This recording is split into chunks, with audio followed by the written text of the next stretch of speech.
ओम।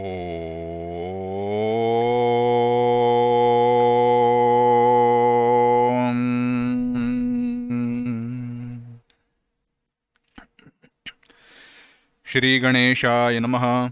श्री सरस्वत्यै नमः। श्री गुरुभ्यो नमः। श्रुतिस्मृतिपुराणानाम् आलयं करुणालयं नमामि भगवत्पाद शङ्करं लोकशङ्करं। शङ्करं शङ्कराचार्यं केशवं बादरायणं सूत्रभाष्यकृतौ वन्दे भगवन्तौ पुनः पुनः। ईश्वरो गुरुरात्मेति मूर्तिभेदविभागिने व्योमवद्व्याप्तदेहाय दक्षिणामूर्तये नमः।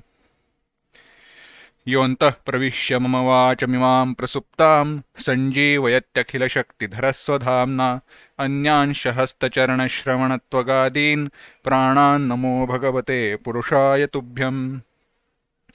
वंशी विभूषितकरान्नवनीरदाभात् पीताम्बरादरुणबिम्बफलाधरोष्ठात् पूर्णेन्दुसुन्दरमुखादरविन्दनेत्रात् कृष्णात् परं किमपि तत्त्वमहं न जाने। वसुदेवसुतं देवं कंसचाणूरमर्दनं देवकी परमानन्दं कृष्णौ वन्दे जगद्गुरुम्।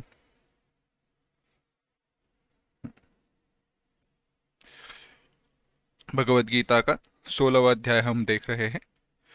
16वें अध्याय के आचार्य चिंतन को शुरुआत करने के पूर्व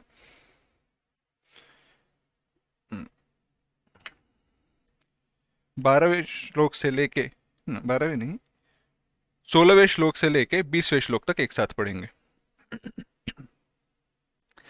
अनेक चित्त विभ्रांता मोहजाल समावृताः प्रसक्ताः कामभोगेषु पतन्ति नरकेषु च आत्मसम्भावितास्तब्धाः धनमानमदान्विताः यजन्ते नाम यज्ञैस्ते दम्भेनाविधिपूर्वकम् अहङ्कारं बलं दर्पं कामं क्रोधं च संश्रिताः मामात्मपरदेहेषु प्रद्विषन्तोऽभ्यसूयकाः तानहं द्विषतः क्रूरान् संसारेषु नराधमान् क्षिपाम्यजस्रमशुभान् आसुरीष्वेव योनिषु आसुरीं योनिमापन्ना मूढा जन्मनि जन्मनि मामप्राप्यैव कौन्तेय ततो यान्त्यधमां गतिम्। भगवान यहाँ पे चिंतन कर रहे हैं, बता रहे हैं। भगवान कहते हैं यह जो तामसिक गुण से युक्त लोग है, यह आसुर गुणों से यानी आसुर संपत्ति से युक्त जो लोग है, उनकी क्या गति है। अनेक चित्त विभ्रांता, अनेक प्रकार के विचारों से माने उनके जो भी कोई कन्विक्शन से, उनके जो भी कोई विचार है, उनकी जो भी कोई धारणा है, उन अनेक विचारों से मोह रूप जाल में फंसे हुए वे अविवेकी। होता क्या है, अशुचौ नरके पतंती। अशुचि यानी जो शुद्ध नहीं है। शुद्ध इसका अर्थ इस प्रकार से लीजिए, जहां पे प्रगति का मार्ग नहीं है, ऐसे नरकादिक लोकों में वह पतंती गिरते हैं। आगे कहा वे प्रद्विषंतोभ्यसूय, कहा वे दूसरों का द्वेष करते हैं, दूसरों की घृणा करते हैं, दूसरों की निंदा करते हैं, दूसरों को गलत सिद्ध करने का प्रयास करते हैं। परंतु जब वह ये प्रयास करते हैं तब वे नहीं जानते, वे उस अंतर्यामी मुझ ईश्वर को जो सबके हृदय में स्थित है। मैं अंतर्यामी रूप से सबके हृदय में स्थित हूं। और जब यह आसुर संपत्ति से युक्त लोग दूसरों का द्वेष करते हैं, दूसरों के ऊपर गुस्सा करते हैं, तो वे मेरी ही निंदा कर रहे हैं। यहां पे ऐसा प्रश्न हो जाएगा, तो जो सात्विक लोग हैं, जो दूसरों का वध करना चाहते हैं, जैसे अर्जुन की अवस्था प्राप्त हुई थी। अर्जुन युद्ध के लिए खड़ा हुआ था, युद्ध के लिए तैयार हुआ था, युद्ध के लिए आया था, तो क्या वह भी भगवान का द्वेष कर रहा है? तो कहा नहीं।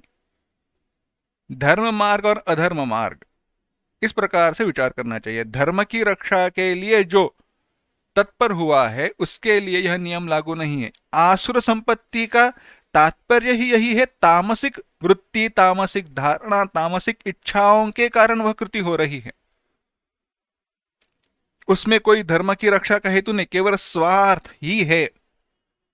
ऐसे लोगों के द्वारा भगवान कहते हैं वह मेरा ही उपहास करते हैं, मुझे ही, मेरी ही निंदा करते हैं। आगे कहा, ऐसे जो लोग हैं, भगवान कहते हैं मैं क्या करूं, तानहम दुषतः क्रूरान संसारेषु नराधमान, मैं उनको बार बार बार बार नरकादिक योनियों में, जहां पे सन्मार्ग का, उत्कर्ष का मार्ग उपलब्ध नहीं है, ऐसी योनियों में बार बार जन्म देता हूं, भेजता हूं। तो भगवान क्या आप उनका द्वेष करते हैं? आप उनसे गुस्सा है? भगवान कहते हैं ना, मैं उनकी कर्मों का फल देने के लिए कटिबद्ध हूं, प्रतिबद्ध हूं, बंधा हुआ हूं। वह जैसे कर्म करते हैं वैसे कर्म फल मुझे देने ही होंगे, मेरे सिवाय उनके कर्मों का फल और कौन देगा? तो इस प्रकार से जैसी वे इच्छा करते हैं वैसे उनको जन्म, वैसी योनियां, अगले नरकादिक लोक उनको प्राप्त होते रहते हैं। और ऐसी आसुरीम योनिमापन्ना, ऐसे आसुर योनि को प्राप्त हुए ये लोग हैं जो अविवेकी है, जन्मनि जन्मनि, अनेक जन्मों तक, जन्म जन्म में, माम प्राप्यैव कौन्तेय, मुझे प्राप्त न होकर अधम हीन गति को प्राप्त होते रहते हैं। थोड़ा एक सामान्य दृष्टि से इसका विचार करते हैं। अन्य एक ग्रंथ में विचार आया है कि मन की जो धारणाएं हैं, मन के जो विभाग है, गुणों के अनुसार सात्विक मन, राजसिक मन, तामसिक मन ऐसे करते हैं। हमने चिंतन किया है, सत्वगुण प्रधान लोग कैसे है, रजोगुण प्रधान कैसे है, तमोगुण प्रधान कैसे है। गुणत्रय विभाग में हमने चिंतन किया था। ऊर्ध्वम गच्छन्ति सत्वस्थाः, सत्वगुण से युक्त जो लोग हैं वह ऊर्ध्वम गच्छन्ति, स्वर्गादिक लोकों में जाते हैं। मध्य तिष्ठन्ति राजसाः, मध्य यानी पृथ्वी आदिक लोक में बार बार जो राजस प्रवृत्ति के लोग हैं वह जन्म लेते हैं। और जघन्य गुणवृत्तिस्थाः अधोगच्छन्ति तामसाः, तमोगुण से युक्त जो लोग हैं वह अधोगच्छन्ति। इसी प्रकार से विचार किया और कहा जो सत्व गुण प्रधान रहता है तो पाप की, पुण्य की प्राप्ति होती है। ठीक से सुनना, यह बड़ा सुंदर विचार है। जब सत्व गुण की वृद्धि रहती है अंतःकरण में तो अधिकाधिक पुण्य की प्राप्ति होती है, बहुत पुण्य मिलता है। और जब रजोगुण रहता है तो रजोगुण के कारण पाप की निर्मिति होती है। रजोगुण के कारण पापात्मक प्रवृत्ति बढ़ी रहती है और इसीलिए पाप कर्मा का फल भी मिलता है। तो तमोगुणियों के लिए क्या बचा? विचार बताया, तमोगुणियों के लिए दोनों नहीं रहता। अच्छा, तो अच्छी बात है ना, तमोगुणियों के लिए ना पुण्य है ना पाप है, तो अच्छी बात हुई ना। कहा नहीं, तमोगुणियों के लिए दोनों नहीं रहता, इसका तात्पर्य, इसका अर्थ यह है न उनको पुण्य मिलता है, न पाप मिलता है, न उनके लिए कुछ मिलता है। तो वही बात कही, वही बात ठीक तो है ना। सुनो, जो सात्विक गुण से युक्त लोग हैं वह सत्व, उनके सत्व गुण का परिणाम स्वरूप अंतःकरण की शुद्धि होने के कारण कहीं ना कहीं, कभी ना कभी ईश्वर प्राप्ति की, भगवत प्राप्ति की इच्छा उनके अंतःकरण में निर्माण हो सकती है, होती है, हो सकती है नहीं, होती है, क्योंकि सत्व गुण प्रधान है।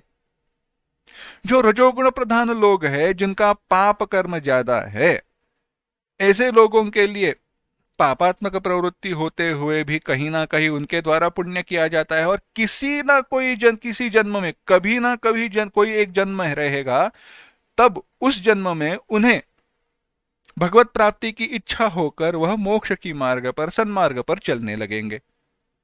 परंतु यह जो तामसी लोग है उनके लिए दोनों गतिविधियां नहीं रहती, दोनों कुछ नहीं रहता, उनकी आयु क्षीण मात्र हो जाती है। बस केवल वह उनके आयु का विनाश करते हैं। ये विचार, यही विचार यहां पे भगवत गीता के इस 20वें श्लोक में कहा। जन्म लेते हैं, मर जाते हैं, न पुण्य है न पाप है न कुछ है। क्योंकि पुण्य और पाप यह कैसे है, यह ऊर्ध्वगामी अधोगामी वृत्ति के कारण विचार है, सापेक्ष है। परंतु न जो पुण्य का विचार करते हैं न पाप का विचार करते हैं, उनके लिए पाप ही है, उनके लिए कुछ कहना ही नहीं है। क्या कहना? क्योंकि सामान्यतः शास्त्र में जो पुण्य पाप का विचार आता है, तो पाप का विचार पुण्य की तरफ प्रवृत्ति बढ़ाने के लिए, पुण्य कर्म की तरफ प्रवृत्ति बढ़ाने के लिए किया गया। पाप कर्म से दूर रहना चाहिए इसलिए। और अगर पुण्य और पाप दोनों समसमान है, दोनों हैं, तो जन्म फिर से मनुष्य जन्म में लेना होगा। इस प्रकार से पाप पुण्य का विचार आया है। पुण्य अधिक रहेगा तो स्वर्ग आदि लोकों में जाना पड़ेगा। परंतु केवल पाप ही है तो क्या कहे, कुछ कहना ही नहीं है, हाथ ऊपर कर दे, रहना है तो रहने दो बस। शास्त्र ने कहा अब इनके लिए हम और क्या कहे, जो है वैसे है। भगवान कहते हैं यही विचार, यह बार बार उस हीन योनि में जन्म लेकर ऐसी अवस्था को प्राप्त होते हैं कि जहां उनको उत्कर्ष का कोई मार्ग नहीं रहता। तो इनका कुछ भी नहीं हो सकता। भगवान अन्यत्र कहते हैं इनका कुछ भी नहीं हो सकता, ऐसे नहीं है। कहीं ना कहीं कोई सत्संग की प्राप्ति होकर किसी पुण्य का फल, थोड़ा क्यों ना हो, किसी पुण्य का फल कहीं सत्संग की प्राप्ति होकर इनके हृदय में परिवर्तन आने की संभावना है।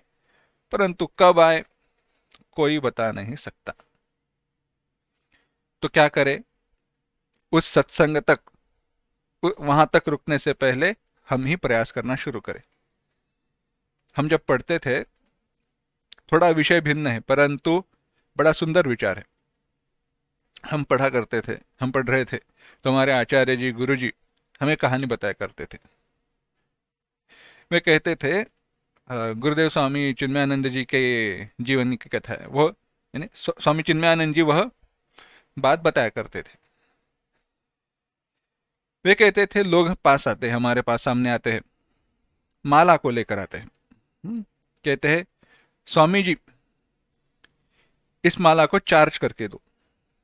स्वामी जी कहते चार्ज करके दो, शब्द यह नहीं रहेंगे परंतु इससे आप एक बार जाप करो, यह प्रसाद रूप में हमें दे दीजिए, इस पर आशीर्वाद दे दीजिए। स्वामी जी पूछा करते थे अच्छा इस माला को मैं आशीर्वाद दे दूं, क्यों माला लेकर क्या करेंगे? तो कहते थे इस माला से आप जाप करो तो प्रसाद रूप में माला मिल जाएगी, इस माला से मैं जाप करूंगा तो मुझे बहुत पुण्य मिलेगा। तो स्वामी जी कहते तो मैं यहां पे बैठा हूं तो मुझसे आशीर्वाद नहीं लेने। विचार यही है ना, हम भगवान के पास जाते हैं, आशीर्वाद के कुछ साधन मांगते हैं परंतु भगवान से आशीर्वाद नहीं मांगते। चिंतन कीजिए,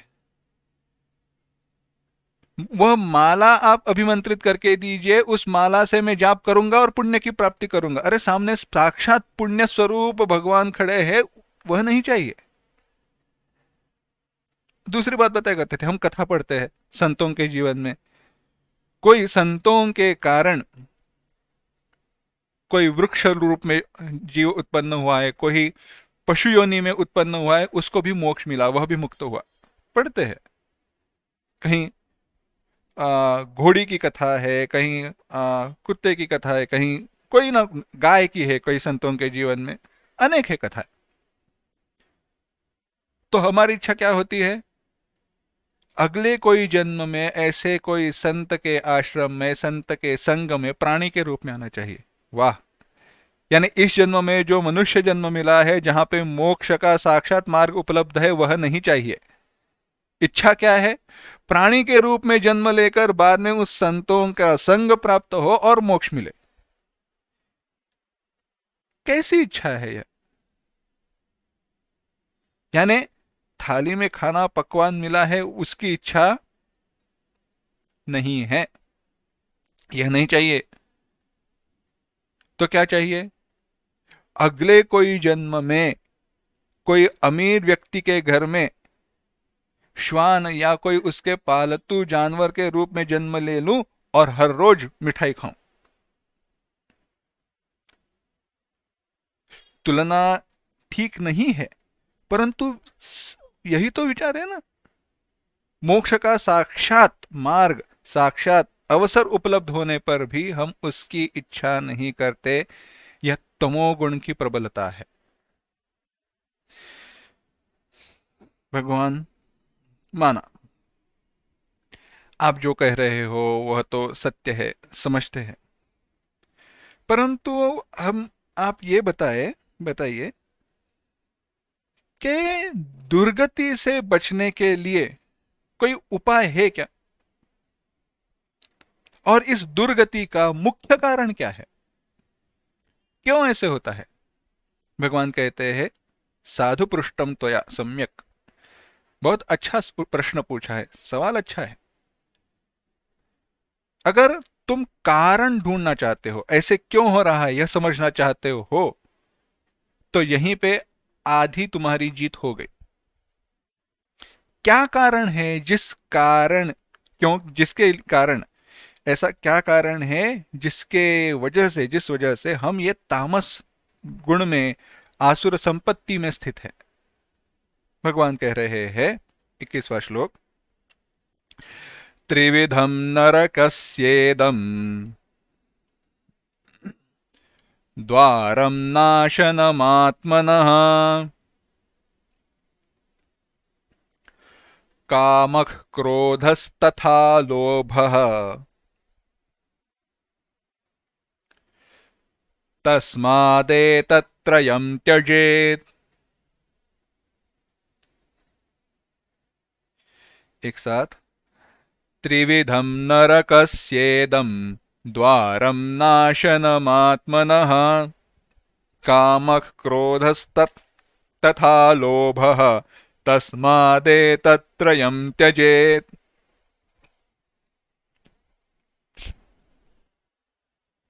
भगवान कह रहे, कामः क्रोधः तथा लोभः। काम, क्रोध और तथा लोभ, इदम त्रिविधम, यह तीन प्रकार की, नरकस्य द्वारम, नरक प्राप्ति के द्वार है। काम, क्रोध, लोभ, यह तीन दोष नरक प्राप्ति के द्वार है।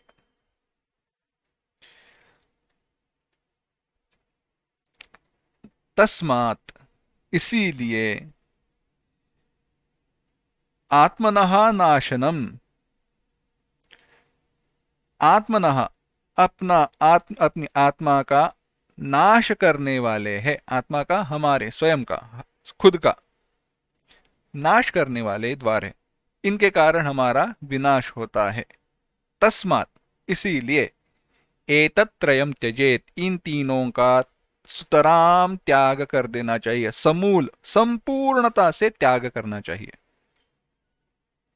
क्या तीन है? काम, क्रोध और लोभ।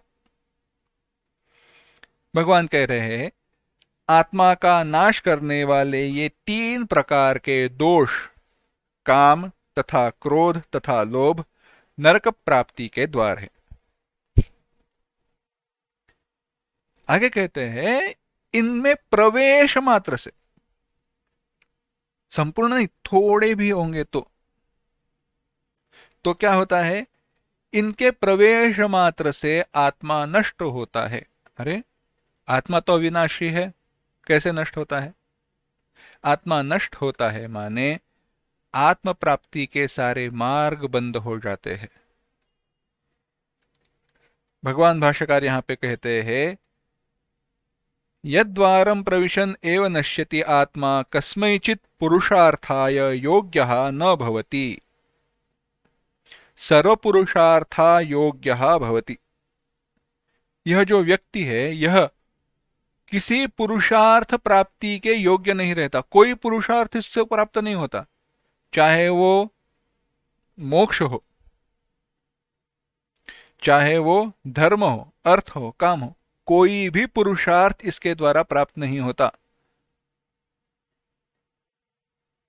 सर्वपुरुषार्था योग्यः अयोग्यः भवति, योग्यः न भवति।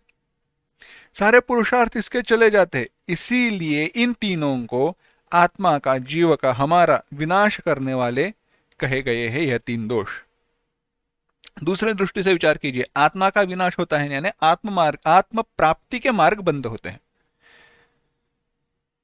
विस्तार थोड़ी देर बाद देखेंगे, परंतु आत्म प्राप्ति के सारे मार्ग बंद होने का विश्लेषण तभी हमें करना है। एक दृष्टांत देखते हैं तो बात समझ में आएगी। समझो आपके पास ऐसे विचार कीजिए, आपने सोचा अब क्या करें, इतनी बड़ी संपत्ति है, जायदाद है, कोई देखने वाला नहीं है, गांव में बहुत सारी जमीन है, घर वगैरह है, सब खेती है, बहुत कुछ है। तो आपने सोचा एक काम करेंगे, वहां पे तो कोई जाएगा नहीं, अभी संभालेगा कौन, देखेगा कौन, देखने के लिए आदमी रखेंगे तो खर्चा ही ज्यादा है, और जमीन की कीमत अच्छी है, तो क्या करते हैं, उस सब कुछ, वह सब कुछ जो है हम बेच देंगे, और वह जो कीमत मिल रही है उसको कहीं इन्वेस्टमेंट करेंगे या कुछ करेंगे। बेच दिया वगैरह, सब टैक्सेस वगैरह सब जाकर आपको मिले लगभग 20 करोड़ रुपए। कितने मिले? 20 करोड़ रुपए मिले हैं। कहने के लिए क्या जाता है, 100 करोड़ कहने वाला था, परंतु 100 करोड़ कहेंगे तो उदाहरण रहेगा नहीं, क्योंकि कैसे 100 करोड़ जिसके पास है वह 100 करोड़ रखेगा नहीं, 100 करोड़ के 200 करोड़ कैसे होंगे वह विचार करेगा। इसने 20 करोड़ मिले, चलो अब क्या करें, घर वगैरह लेंगे तो भी कितना, कहीं ना कहीं तो रखने हैं। तो सोचा सोने में इन्वेस्ट करेंगे, वर्चुअल नहीं, फिजिकल सोना। इसे सोने हीरे के कुछ गहने लिए, कीमत तो उसकी बढ़ती रहेगी। उस सब को आपने एक तिजोरी में, एक बक्से में बंद कर दिया, उसको लॉक कर दिया, परंतु चाबी से नहीं, चाबी से लॉक नहीं किया है, पासवर्ड से किया है। हाँ, पासवर्ड डाल दिया, सो गए, दूसरे दिन आप पासवर्ड अब भूल गए, क्या वह धन आपका है? नहीं रहा। जब तक वह खुलता नहीं है तब तक वह धन आपका होते हुए भी आपका नहीं है। तो धन का विनाश हुआ ना अपने आपके लिए। यही विचार है यह आत्मा का विनाश करने वाले। अपनी ही जो प्राप्त वस्तु है वह हमारे लिए अप्राप्त सी हो जाती है इन तीनों के कारण, इसीलिए यह आत्मा का विनाश करने वाले हैं। यह तीन आत्मा का विनाश करने वाले द्वार कहे गए हैं, इसीलिए तस्मात् एतत्त्रयम् त्यजेत, इन तीनों का सुतराम त्याग कर देना चाहिए। यहां पे त्याग की स्तुति कही है। प्रश्न क्या था, यह तीनों का कारण क्या है और इनसे छूटने का, बचने का मार्ग क्या है। तो यह जो परिस्थिति है कि तामस प्रवृत्ति है, असुर संपत्ति के तरफ प्रवृत्ति है, इसके कारण यह तीन है। जो जितना भी विस्तार है असुर संपत्ति का विस्तार वह संक्षेप में बता दिया। कहा काम, क्रोध, लोभ, तीन ही मूल है। इन तीनों का त्याग कर दो, सारी आसुरी संपत्ति चली जाएगी। इन यह तीनों का अंशतः भी प्रवेश हुआ, इन तीनों को थोड़ा भी हमने पकड़ लिया, हमारी प्रगति का, हमारी साधना का विनाश हो जाएगा। सामान्य दृष्टांत देखते हैं, विचार करते हैं। काम, इच्छा,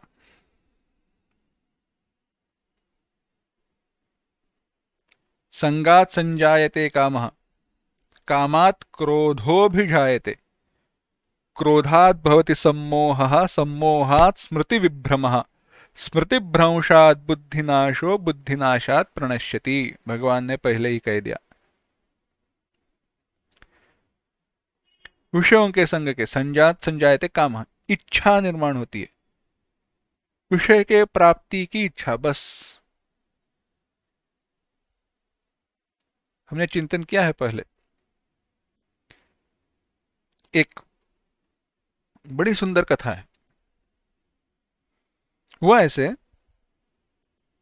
एक सेठ जी था, भगवान का बड़ा भक्त था, भगवान का बड़ा भक्त था।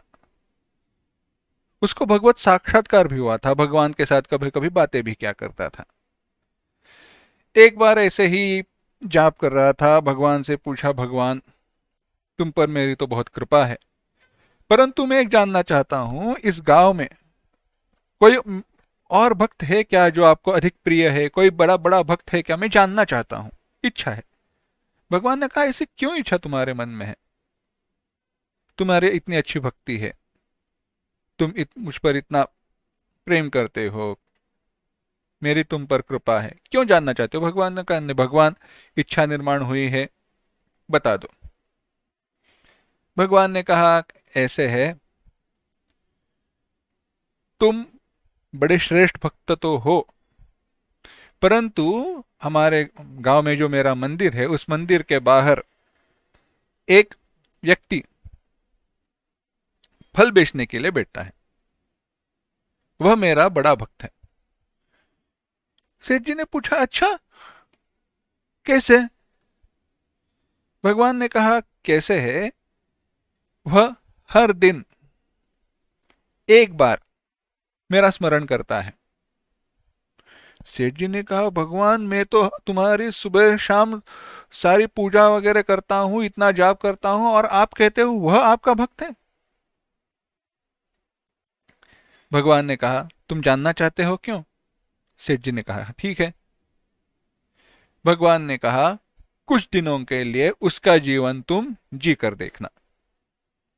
भगवान ने माया को कहा, माया ने सारी दुनिया बदल दी, और यह सेठ जी उस फल वाले के यहां पे प्रकट हुआ, फल वाले के रूप में प्रकट हुआ, बैठा। सारे प्रसंग का उसको स्मरण है। फल बेचने के लिए बैठा, सेब थे, अंगूर थे, अमरूद थे, सारे फल थे, बेचने के लिए बैठा। लोग आते गए, इन सबको बेचकर कितना पैसा मिलेगा, क्या करेंगे, अगली बार कैसे, यह सारे विचार उस सेठ जी के मन में आने लगे। वह सारे फल बेचकर हो गए, गया, दूसरे दिन के लिए फल वगैरह लेकर आया, सारा उसको बांध कर रख दिया, सो गया। दूसरे दिन सुबह उठा, तुरंत फल को वह जो मां आगे बिछाकर बैठ गया मंदिर के बाहर, क्योंकि सुबह से लोग आने लगेंगे। कुछ ज्यादा मुनाफा हुआ तो और ज्यादा फल लेकर आया। ऐसे करते करते करते 1 महीना बीत गया। 1 महीने के बाद भगवान ने अपनी माया को निवृत्त कर लिया, फिर से खींच लिया, फिर से सेठ जी पूर्व जो स्थिति थी वहीं पे आ गया। ये सब कुछ माया का था, तो जो प्रत्यक्ष है उसमें कोई बदलाव हुआ नहीं। भगवान ने कहा, अच्छा देखा? सेठ जी ने कहा, हाँ। भगवान ने पूछा, यह जो 1 महीना तुमने बिताया, उस 1 महीने में कितनी बार मेरा स्मरण किया? सेठ जी ने कहा, भगवान मैं समझ गया। बात ऐसी हुई, सेठ जी के जीवन में अभी सब कुछ उसका जीवन उसकी साधना के लिए अनुकूल ही है। जो कुछ भी उसका काम है, उस बिजनेस है, धंधा है, जो कुछ भी है, वह एक प्रकार से चल रहा है। तो उसको बढ़ाने के लिए या कम करने के लिए यहां पे सेठ जी को ज्यादा ध्यान ध्यान देना नहीं पड़ रहा। इसलिए साधना के लिए अनुकूल उसका संसार, उसका व्यवहार होने के कारण उसकी साधना अच्छे से चल रही थी। ऐसी साधना श्रेष्ठ है, परंतु सर्वश्रेष्ठ नहीं है। भगवान ने कहा, जब तुम उस फल वाले का जीवन जी रहे थे, जहां पे हर दिन तुम्हें व्यवहार के लिए कोशिश करनी पड़ रही है, कर्म करना पड़ रहा है, ऐसी अवस्था में भी क्या तुम सच्चे हृदय से, सच्चे प्रेम से मेरा स्मरण कर रहे हो या नहीं, यह महत्वपूर्ण है। नारद जी के जीवन में भी वही बात कही जाती है। एक किसान था, केवल दिन में एक बार स्मरण करता था। भगवान विष्णु जी ने कहा, अच्छा वह श्रेष्ठ भक्त है। नारद जी ने कहा, मैं आपका हर समय हर क्षण आपका स्मरण करता हूं, और वह कैसे हुआ? वह किसान, एक सामान्य सा किसान, भगवान, वह सामान्य किसान आपका श्रेष्ठ भक्त कैसे है? भगवान विष्णु जी ने नारद जी से कहा, सुनो, यह घट ले लो। घट पकड़ लिया हाथ में नारद जी ने। नारद जी ने घट हाथ में पकड़ लिया। भगवान ने उस घट को तेल से पूरा भर दिया। पूरा ऊपर तक तेल आ गया। थोड़ा भी हिल जाए तो तेल नीचे गिर जाएगा। ऐसे होने के बाद भगवान ने कहा, नारद, अब यह जो गोल मैंने बनाया है ना जमीन पर, उसके किनारे से गोल आपको चलना है। कितनी बार? 108 बार। नारद जी ने कहा, कौन सी बड़ी बात है। धीरे धीरे धीरे चलने लगे। तेल गिर न जाए यह ख्याल रख रहे। धीरे धीरे धीरे करते करते करते करते करते 108 चक्कर पूरे हो गए। 108 चक्कर पूरे होने के बाद नारद जी से भगवान ने पूछा, नारद, ये तुमने 108 चक्कर लगाए ना, उस दरमियान, उस दौरान मेरा स्मरण कितनी बार किया? नारद जी ने कहा, भगवान, बात समझ में आई। उदाहरण कल्पित है या सत्य है, यह विचार महत्वपूर्ण नहीं है। कहने का तात्पर्य यह है, जब कोई, यह सारे, जो कि नारद मुनि हो या वह सेठ जी हो, उनके हृदय में कोई काम, इच्छा निर्माण हुई, तो इच्छा की पूर्ति के लिए जब कर्म करना शुरू हुआ, तब भगवत स्मरण रह गया।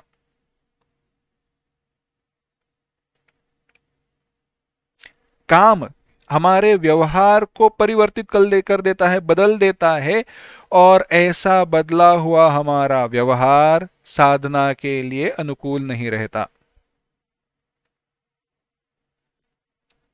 मुख्य हेतु क्या है?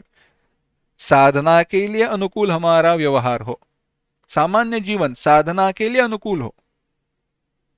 नहीं तो काम के पीछे आशावधि को गतः। संत तुकाराम जी महाराज, बड़ा सुंदर एक अभंग है उनका। वह कहते, सर्व सुखाचिया आशा जन्म गेला। सुख की प्राप्ति की इच्छा के पीछे हम भागते गए, हम कर्म करते गए, और हमारा सारा जन्म चला गया, परंतु भगवान तुम सामने होते हुए भी, सुख का सागर सामने होते हुए भी उसकी तरफ हमारा ध्यान नहीं गया। काम का परिणाम है। आगे कहा, क्रोध, काम की पूर्ति नहीं हुई तो क्या हुई? क्या क्रोध निर्माण हुआ। काम देखा जाए तो इन दोनों को जन्म देने वाला है, क्रोध को और लोभ को। कैसे? पूज्य ब्रह्मलीन स्वामी राजेश्वरानंद जी का बड़ा सुंदर भजन है। वे कहते हैं उस भजन में, काम पूर्ति पर बढ़ता लोभ, नहीं मिले तो होता क्षोभ, क्रोध अग्नि में जीवन को मत व्यर्थ जलाना रे, मुसाफिर चलते जाना रे। काम पूर्ति पर बढ़ता लोभ, काम की पूर्ति हुई, इच्छा की प्राप्ति हुई, और मिले बस कुछ नहीं। समझो, देखो, ये काम पूर्ति पर बढ़ता लोभ है ना, यह बिजनेस की ट्रिक है, स्ट्रेटेजी है।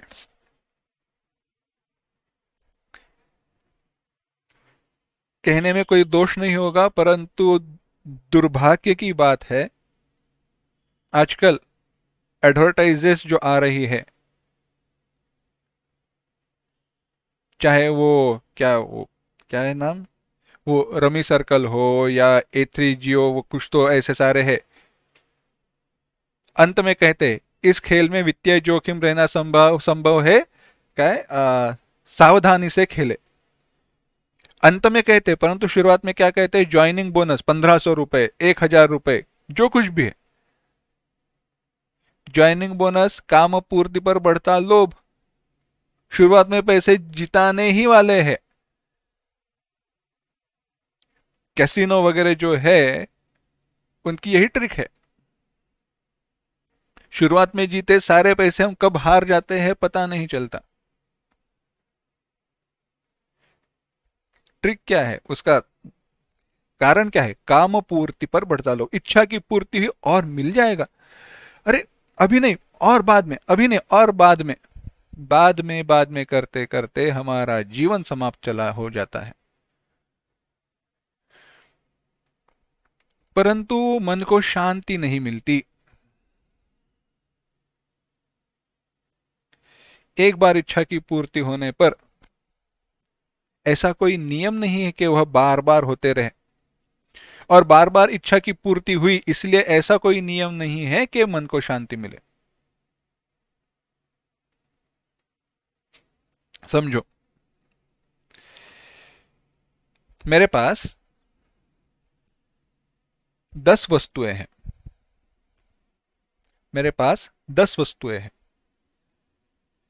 उस वस्तुओं की कीमत मैंने निश्चित की 100 रुपए, कि मैंने इन वस्तुओं को बनाने के लिए मुझे लगे, समझो 90 रुपए या 80 रुपए, समझो चलो 80 रुपए, मैं 100 रुपए को इसको बेचना चाहता हूं। 100 रुपए कीमत लगाई, कोई एक व्यक्ति आया और कहा नहीं नहीं, 100 रुपए इसकी कम है, बहुत अच्छी है, मैं 110 देना चाहता हूं। ठीक है, पहली वस्तु हमने निश्चित क्या की थी, वस्तु की कीमत 100 रुपए को बेचना चाहता हूं, वह 110 में लेकर चला गया। बार्गेनिंग, वस्तु बेचनी है अगर 100 रुपए को, तो बतानी चाहिए 150,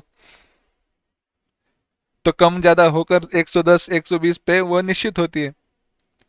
100 के नीचे नहीं आना है, डिसाइड करके बैठना है। ट्रेन वह 110 रुपए में लेकर गया। तो अब मन में परिवर्तन हुआ, पहले निश्चित किया था इस वस्तु की कीमत कम से कम 100 रुपए मिलनी चाहिए, परंतु पहला व्यक्ति जब 110 रुपए में लेकर चला जाता है तो लगता है इसकी कम से कम कीमत कितनी मिलनी चाहिए, 110। अगला व्यक्ति आता है, 110 में लेकर गया, मुनाफा है ना, है, परंतु सुख नहीं है, क्योंकि अब जो वस्तु की कम से कम कीमत निश्चित की थी उतनी मिली है, क्योंकि मेरी कम से कम कीमत बदल गई। वस्तु की कीमत, वस्तु का बनाने का मेरा खर्चा है 80 रुपया, मैंने निश्चित किया कम से कम मुझे 100 रुपए मिलने चाहिए, बताते वक्त कीमत बताई 150 रुपए, जो मैंने कम करते करते 110 तक लाई पहले व्यक्ति के लिए। अब दूसरे व्यक्ति के लिए 150 बताकर कम करते करते 110 प्राप्त हुआ, परंतु पहले अनुभव के कारण मेरा यह निश्चय हुआ कि 110 तो आराम से मिल जाएंगे, और ज्यादा मिले तो अच्छा है। यानी मेरा पहले जो विचार था 100 रुपए कम से कम मिले तो भी बहुत अच्छा है, वह बदल कर क्या हुआ, 110 मिले कम से कम तो ही अच्छा है। काम की पूर्ति हुई, लोभ बढ़ा, और मिले। यानी इच्छा की पूर्ति के बाद शांति सुख मिला नहीं, क्योंकि और मिल सकता है, यह इच्छा मन में निर्माण हुई। काम पूर्ति पर बढ़ता लोभ, और मिले मिले मिले मिले और ले, यह। और इसमें जब इच्छा की पूर्ति नहीं होती है तो होता है क्रोध। कहीं पूर्ति हुई तो लोभ बढ़ गया। ठीक है, परिणाम क्या है? इनके कारण हमारा साधना की तरफ लक्ष्य नहीं रहता, ध्यान नहीं रहता, दुर्लक्ष्य हो जाता है। इसीलिए इन तीनों का त्याग करना चाहिए। क्या तीन? काम, क्रोध और लोभ।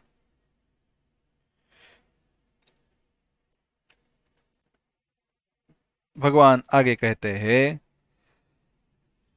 यह जो तीन है, यह तमो द्वार ही, यह तमो गुणात्मक यह जो द्वार है, यह जो इनका जो त्याग करता है, उसके बारे में भगवान कह रहे हैं। 22वां श्लोक देखना।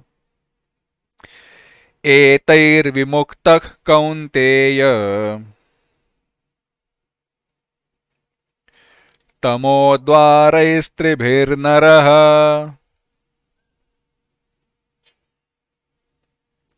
आचरत्यात्मनः श्रेयः ततो याति परां गतिम्।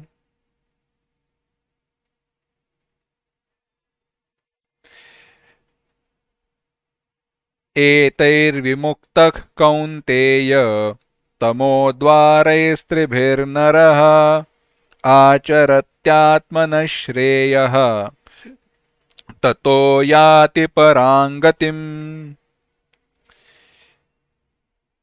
कहते हैं भगवान, एतैहि, हे कौन्तेय, हे अर्जुन, एतैहि यह, त्रिभिः यह तीन, तमो द्वारैहि तमो गुण के द्वार, तम के द्वार, नरक के द्वार। पहले जो त्रिविधम नरकस्येदम द्वारम कहा 21वें श्लोक में, उसी को नरकस्येदम द्वारम को तमो द्वार कहा। ये जो तमो गुण के द्वार है, यह तीन, विमुक्तः जो छूट जाता है, सहा नरहा वह पुरुष, वह व्यक्ति जो इन तीनों के जाल से छूट गया, मुक्त हुआ, वह आत्मनः श्रेयः आचरति, अपने आत्मा की श्रेय का आचरण करता है। जो आत्म कल्याण का साधन है उसका आचरण करता है, उसका अनुसरण करता है। ततः और उस कारण माम या पराम गतिम याति, परम गति को, मोक्ष को भी प्राप्त कर लेता है। भगवान ने कितनी सुंदर बात कह दी। कहा, हे कुंती पुत्र, ये कामादि जो तीन दोष है, काम, क्रोध और लोभ, ये तीन दुख और मोह रूप, दुख मोह तमोगुण रूप अंधकारमय नरक के द्वार है। इन तीनों अवगुणों से जो छूटा हुआ मनुष्य है, जो इन तीन अवगुणों से मुक्त हुआ, वह साधन करता है। क्या साधना करता है? आत्म कल्याण का साधन। पहले कामादि के वश में होने के कारण जिसका वो आचरण नहीं कर रहा था, वह आचरण कामादि दोषों का त्याग करने के कारण साधना भगवत प्राप्ति के अनुकूल आचरण करना शुरू करता है, और ततः उसके कारण मोक्ष को भी प्राप्त कर लेता है। कितना आसान कहा, कितनी आसान बात है। भगवत प्राप्ति करनी है, भगवत प्राप्ति के अनुकूल साधना की मार्ग पर चलना है, साधना करनी है, तो क्या करें? काम क्रोध और लोभ इनका त्याग कर दो। ये लो, कर दिया त्याग। क्या इतना आसान है? नहीं, इतना आसान नहीं है। काम क्रोध लोभ इतने आसानी से जाते नहीं है। आपको पता है वो कुछ कीड़े रहते हैं, अभी उसका नाम पता नहीं, परंतु अंग्रेजी में उसको लीच कहते हैं। और कैसी है वो, जब चिपक जाती है ना तो खींच कर भी निकाले तो आसानी से निकलती नहीं है। वो खून चूसती है हमारा, परंतु खींच कर भी आसानी से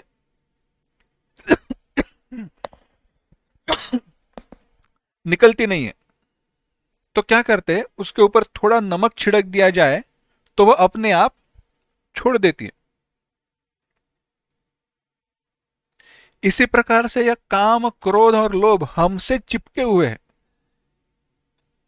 अपने आप आकर चिपके हैं नहीं, हमने ही उनको बुलाया, परंतु आकर ऐसे चिपके हैं जैसे खींचकर भी निकाले तो नहीं निकलेंगे। तो क्या करें? भगवान नाम का थोड़ा सा नमक, भगवान नाम को नमक कैसे कहे, परंतु खाने में मिठास किसके कारण आती है? नमक के कारण ही ना। भगवान नाम को छिड़क दो, ये तीनों अपने आप छोड़ देंगे।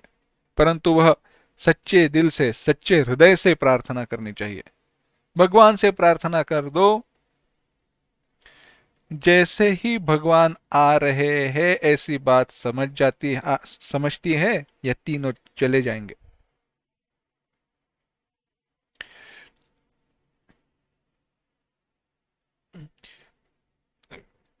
एक बड़ा सुंदर बंगाली भजन है, उसमें कहा कि साधना की पथ पर कोई ऐसी भयानक आकृति दिखाई दे, काम क्रोध लोभ इत्यादियों की, तो क्या करें?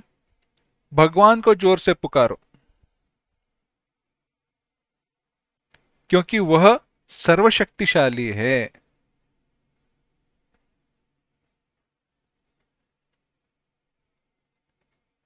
प्राण पूर्वक भगवान की प्रार्थना करनी चाहिए, सच्चे दिल से। बस इसमें सच्चे दिल से, सच्चे हृदय से, शुद्ध भावना से, यह महत्वपूर्ण है, केवल कहने के लिए नहीं।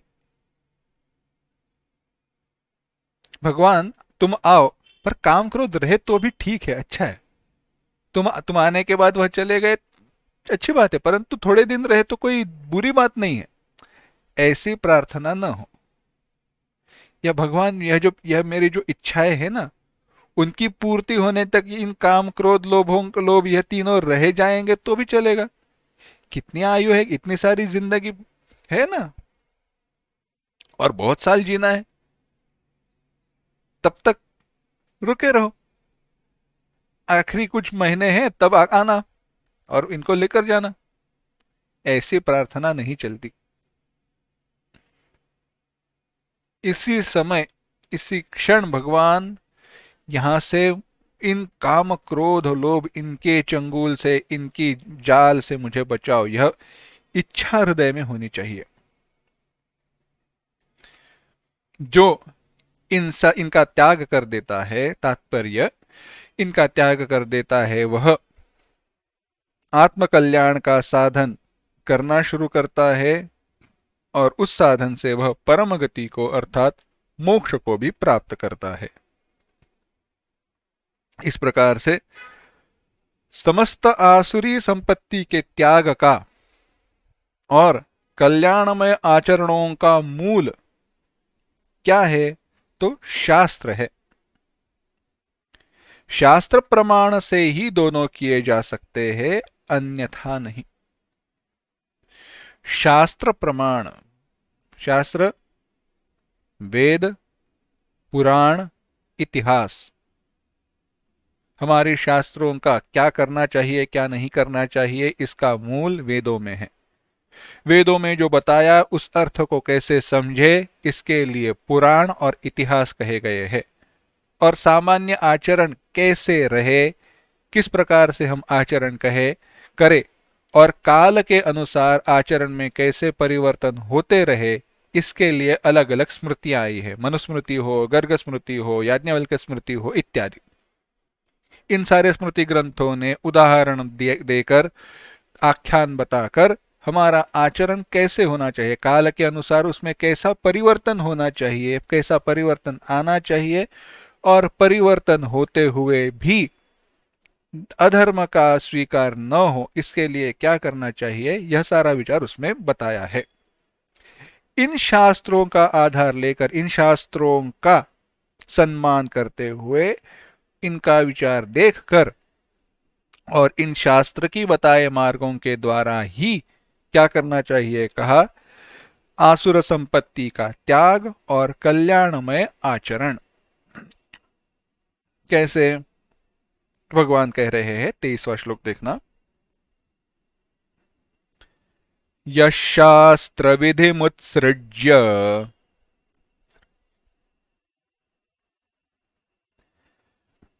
वर्तते कामकारतः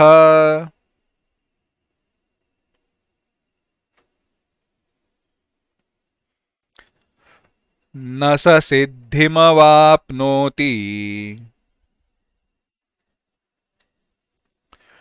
न सुखम न परांगतिम।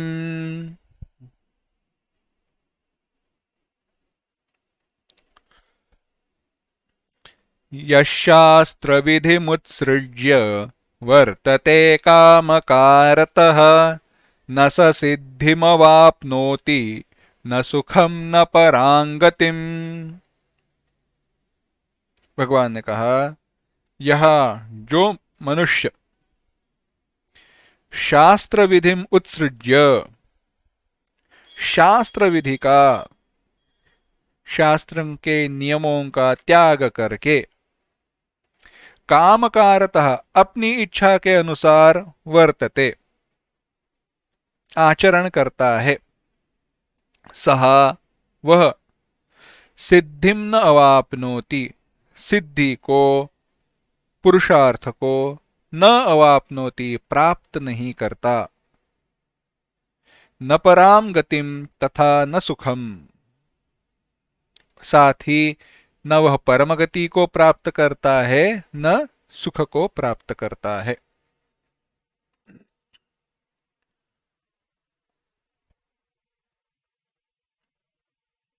भगवान कह रहे हैं, जो मनुष्य शास्त्र के नियम छोड़कर मन जैसा चाहे वैसे आचरण करता है, न वह पुरुषार्थ को प्राप्त होता है न परम गति को प्राप्त होता है।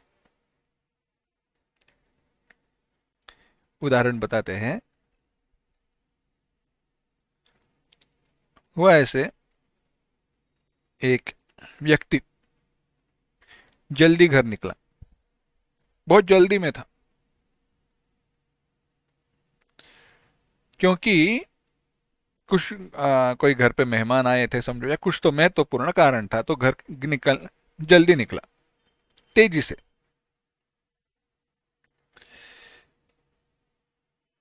बीच में ही पत्नी का फोन आया।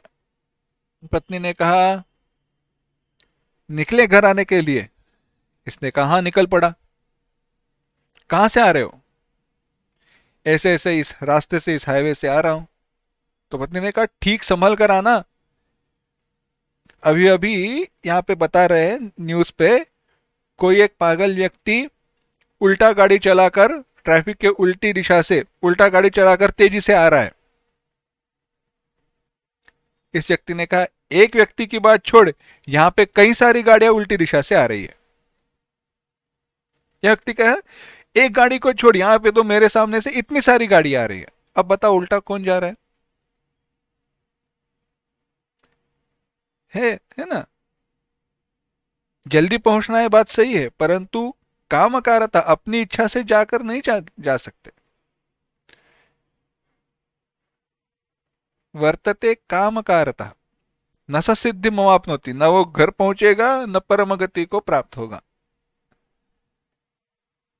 दुर्दैव की बात है, कामकारतः अब बहुत ज्यादा फैल गया है।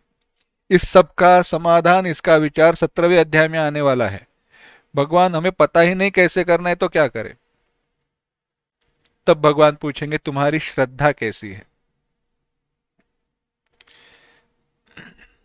तुम्हारी श्रद्धा कैसी है और तुम्हारी इच्छा कैसी है। इसका विस्तार, इसका विचार 17वें अध्याय में आने वाला है, परंतु संक्षेप में अभी बता देता हूं। दो बातें। एक बड़ी सुंदर बात मैंने सुनी एक लेक्चर में। उस व्यक्ति ने कहा, देखो,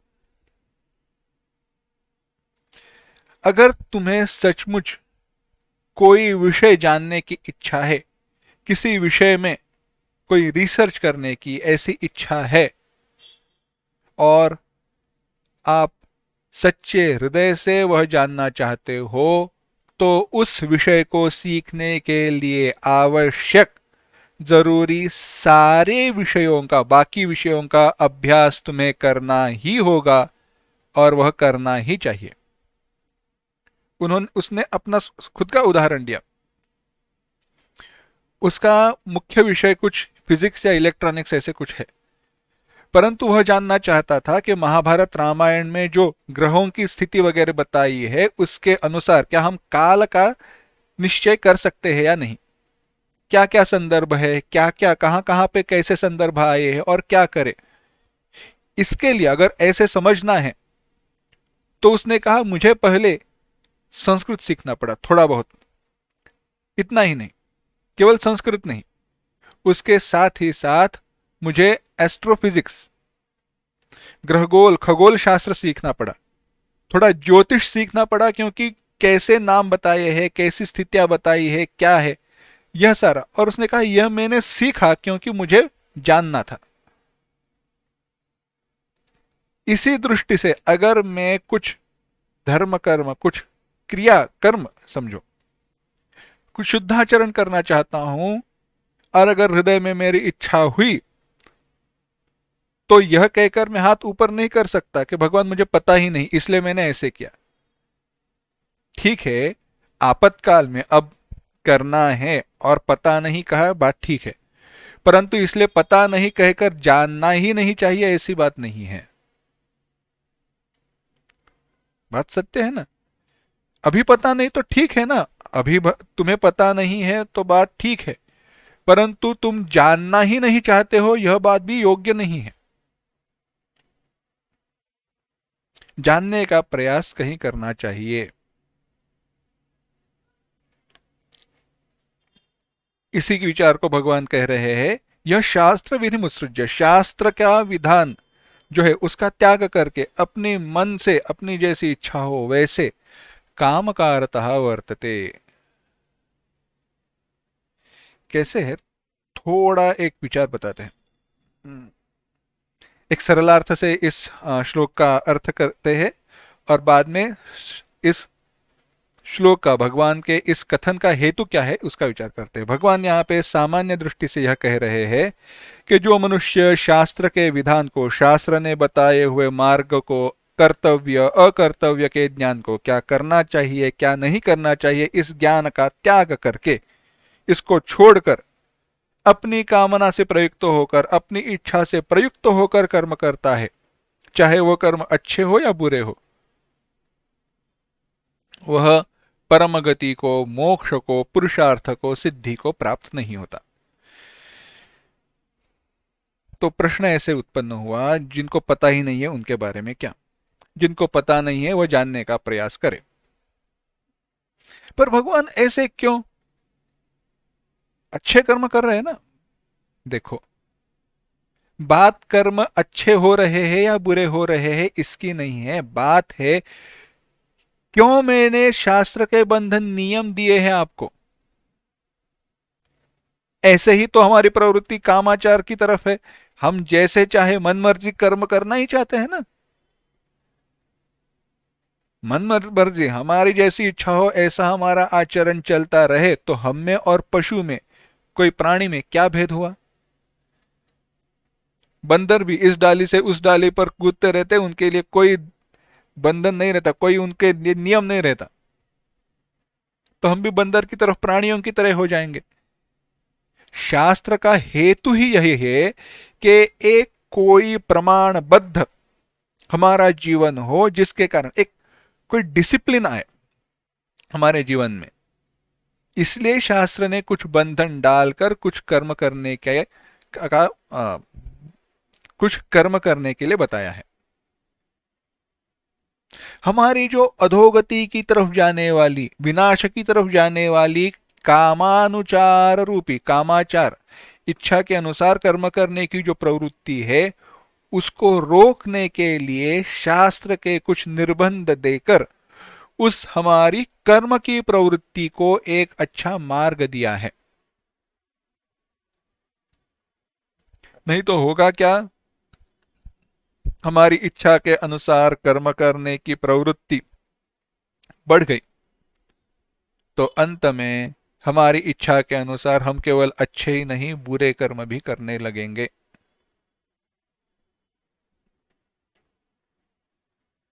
सामान्य उदाहरण बताते हैं। पत्रम पुष्पम फलम तोयम यो मे भक्त्या प्रयच्छति तदर्थम भक्तिपरहुतम अश्नामि प्रयतात्मना। भगवान ने क्या कहा? जो सच्चे दिल से, सच्चे हृदय से मुझे पत्रम पुष्पम फलम तोयम, पत्ते, पुष्प, फूल, फल, जल इतना भी समर्पित करे तो भी मैं उसका कल्याण करता हूं। अच्छा, मैं गया, क्या किया?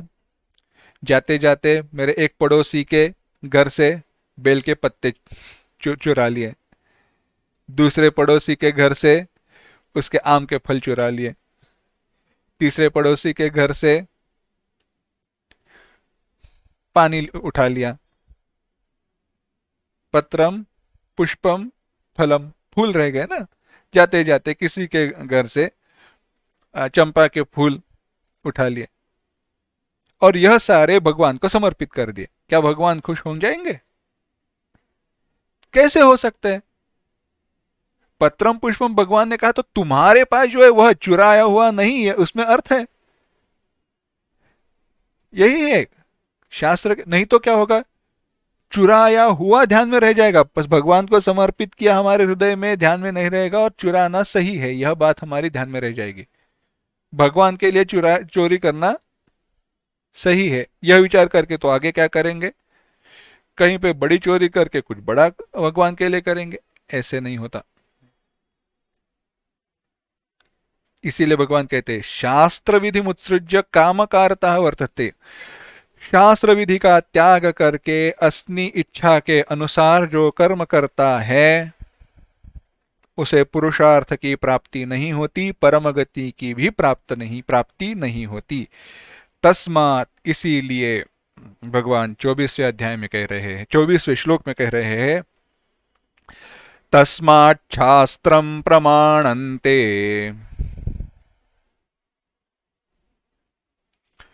कार्याकार्य व्यवस्थितौ ज्ञात्वा शास्त्र विधानोक्तम् कर्म कर्तुमिहार्हसि।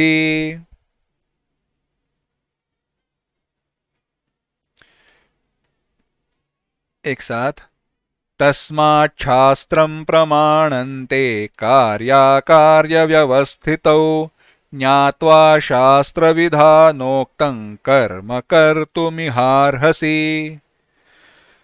भगवान कह रहे तस्मात्, इसीलिए, ते शास्त्रम प्रमाणम, तुम्हारे लिए शास्त्र ही प्रमाण है। किसके लिए? कार्याकार्य व्यवस्थितो, क्या करना चाहिए क्या नहीं करना चाहिए, कर्तव्य अकर्तव्य की व्यवस्था में, कर्तव्य अकर्तव्य की व्यवस्था में तुम्हारे लिए शास्त्र ही प्रमाण है। और शास्त्र विधानोक्तम ज्ञात्वा, शास्त्र का विधान ज्ञात्वा जानकर, बुद्ध्वा समझकर, शास्त्र विधानोक्तम कर्म कर्तुम अर्हसि, शास्त्र की विधि से नियत शास्त्र का विधान है कैसा है यह जानकर स्वकर्म को करना चाहिए। भगवान इस अध्याय के अंत में कह रहे हैं, सुतराम कर्तव्य और अकर्तव्य की व्यवस्था में तुम्हारे लिए शास्त्र प्रमाण है, क्या करना चाहिए क्या नहीं करना चाहिए, कैसे करना चाहिए कैसे नहीं करना चाहिए। अगर अगर यह अगर तुम जानना चाहते हो तो तुम्हारे लिए शास्त्र प्रमाण है, कोई व्यक्ति नहीं, कोई व्यक्ति के द्वारा किया गया उपदेश नहीं। अगर व्यक्ति के द्वारा किया गया उपदेश शास्त्र के अनुसार हो तो बात ठीक है, परंतु व्यक्ति के द्वारा की गई कृति कर्म तुम्हारे लिए प्रमाण नहीं, शास्त्र प्रमाण है। पहला प्रमाण शास्त्र है। अतः शास्त्र विधान से कही हुई बात को समझकर, शास्त्र विधान को जानकर, शास्त्र के द्वारा जो आज्ञा दी गई है इसको ऐसे ऐसे करना चाहिए, इसको ऐसे ऐसे नहीं करना चाहिए, यह जानकर, स्वकर्म को जानकर, मेरा क्या कर्म है, मेरा कर्तव्य कर्म क्या है वह समझकर, कर्म क्षेत्र में क्या कार्य करना उचित है यह जानकर, मुझे कैसे कर्म करना है यह जानकर, शास्त्र के अनुसार कैसे करना है यह जानकर उस कर्म में प्रवृत्त होना है। और यही तुम्हारे लिए उचित है। इससे क्या होगा, तुम्हारी अधोगति कदापि नहीं होगी, तुम्हारा परम उत्कर्ष ही होते रहेगा। भगवान की फाइनल वार्निंग।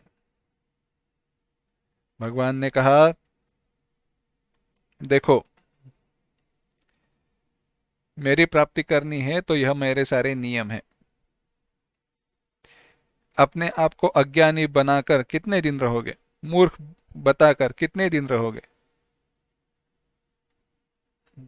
ये कैसे हुआ, ये छोटे बच्चे रहते हैं ना, होता ऐसे है, बच्चे जब छोटे रहते हैं और रास्ते से चलते तो कैसे है कि रास्ते में गाड़ियां वगैरह आ रही है, ऐसे सब है, तो जब वो छोटे रहते तो हम क्या करते हैं, उनको उठा लेते हैं, कंधे पर ले लेते हैं, क्योंकि गाड़ी जल्दी से आ रही है तो क्रॉस करना है तो ख्याल रखना पड़ेगा।